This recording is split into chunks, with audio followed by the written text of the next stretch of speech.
Saudara yang kasih dalam Tuhan, menjauh dari Tuhan akan membuat seseorang mengandalkan dirinya sendiri.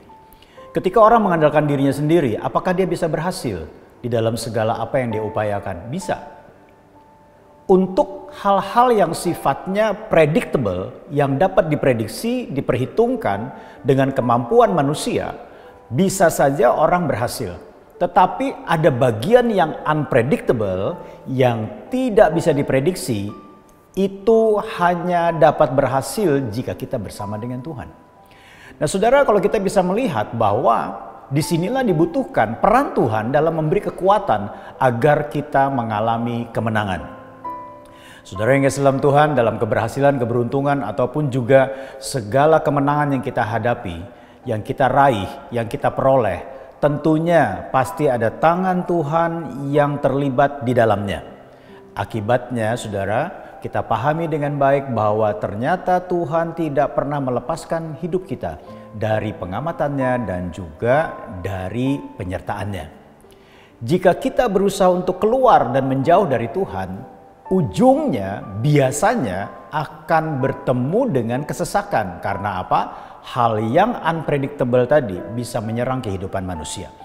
2 Tawarik 15 ayat 3 sampai dengan 4 dikatakan begini. Lama sekali Israel tanpa Allah yang benar, tanpa ajaran daripada imam dan tanpa hukum. Tetapi dalam kesesakan mereka berbalik kepada Tuhan, Allah orang Israel. Mereka mencarinya dan ia berkenan ditemui oleh mereka.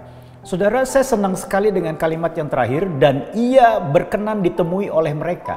Saya percaya ini juga berlaku dalam kehidupan kita hari ini. Siapapun kita, apapun yang kita hadapi, saya percaya Tuhan berkenan ditemui oleh kita.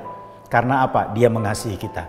Saudara yang kasih dalam Tuhan, ada 2 tindakan agar kembali kita mengalami kekuatan dari Tuhan. Yang pertama adalah berbalik kepada Tuhan.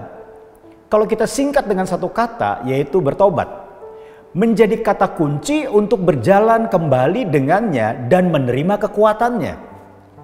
Sebab bertobat itu bukan hanya meninggalkan dosa dan pelanggaran, bukan hanya mohon pengampunan dosa kepada Tuhan dan diampuni, dan juga bukan hanya mendekat kepada Dia untuk berjalan bersama dengan Dia, tetapi yang terpenting adalah kita satu tujuan dengan Tuhan. Ada banyak orang mendekat kepada Tuhan ketika dia sudah diampuni, ketika dia sudah dipulihkan, lalu berbeda tujuan dengan Tuhan. Ini bukanlah pertobatan yang diinginkan oleh Tuhan. Oleh sebab itu, mari periksa tujuan hidup kita. Tujuan kita selaraskah dengan tujuan Tuhan? Yang kedua adalah mencari Dia. Artinya apa? Mencari Dia di sini berbicara tentang mengutamakan Tuhan sebagai tindakan nyata dari orang yang sudah bertobat. Dalam hal pikir, laku, ucap, mari upayakan selaras dengan firman Tuhan. Lalu pilihan dan keputusan yang dibuat, upayakan jangan berseberangan dengan firman Tuhan.